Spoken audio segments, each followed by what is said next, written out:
Holmes on the Range by Steve Hockensmith. Read by William Dufris. Copyright 2006 by Steve Hockensmith.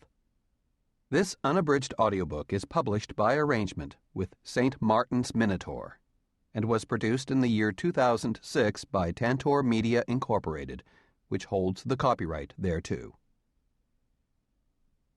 Prelude, or the calm between the storms. There are two things you can't escape out here in the West: dust and death.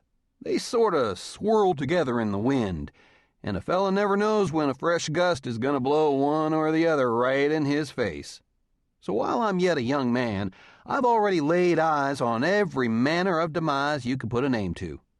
I've seen folks drowned, shot, stabbed, starved, frozen, poisoned, hung, crushed, gored by steers, dragged by horses, bitten by snakes, and carried off by an assortment of illnesses with which I could fill the rest of this book and another besides. So it's quite a compliment I bestow when I say that the remains we came across the day after the big storm were the most frightful I'd ever seen. Not only had a few hundred cows gone for a waltz over the body, prairie wolves had snacked on whatever hadn't stuck to the hooves. The remaining dribs and drabs of gristle were mixed in with the mud like strips of undercooked beef in a bowl of Texas chili. "I'll get to gathering up the bits," my brother said as he swung down off his saddle. "You head back and grab us a couple of shovels." Usually when Old Red gets bossy with me, which is only about 100 times a day, I repay his piss with vinegar. But my brother got no sass from me now, as fetching tools sounded a hell of a lot more appetizing than separating innards from earth. It was a morning as lovely as a Montana spring can produce, so cool and calm and sunny bright you'd hardly think the blue sky above was the same one that had roiled with black clouds and lightning just hours before. I enjoyed a leisurely ride to headquarters and back, making the most of a rare moment of solitude in the sunshine. Old Red and I had been working the Bar VR Ranch nearly 2 months now, and this was my first opportunity to be alone that didn't involve an outhouse and the attendant odors thereof. True, a man I knew had just died in as messy a manner as one can imagine, but you can't fault me for appreciating a beautiful day while I could. I'd get my fill of ugliness soon enough. I found Old Red knee-deep in ugly when I returned.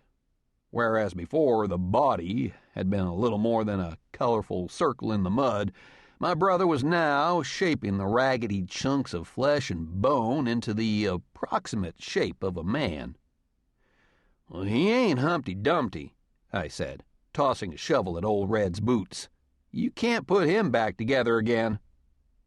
My brother made no move to pick up the shovel. Instead, he wiped his hands on his Levi's, pulled off his Stetson, and ran his fingers through his close-cropped cherry-red hair. He usually wears upon his face an expression of vaguely irritated disappointment, as if he can't stop stewing on what he would have done with those 6 days God took to make a botch of the world. But he didn't look vexed or even disgusted now. He merely looked puzzled.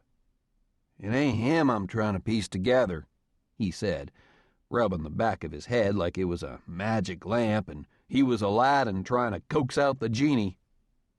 "Well, what's that supposed to mean?" I asked as I unhorsed myself. "I'm trying to put together how he got like this." "Well, I reckon some cows might have had something to do with it," I said, quickly plunging my shovel into the soppy muck. If I had to bury a body that looked like an explosion in a butcher's shop, I wanted to get it over with fast. "Well, that's the only way I can figure it, unless you spotted some elephants out this way yesterday." One day maybe I'll get a laugh out of my elder brother. This was not that day. "I'm just wondering if those cows had 'em some help," he said. I froze mid-dig. Without quite knowing it, I'd been waiting for this moment for months. It was like waking up at the sound of a train whistle and remembering you'd fallen asleep on the tracks. "Damn it, brother," I said. You're a cowboy, not a detective." Old Red didn't answer with words. He just turned and showed me that little wisp of a grin he slips under his mustache when he thinks he's being clever. "Oh," his smile said, "a feller can't be both."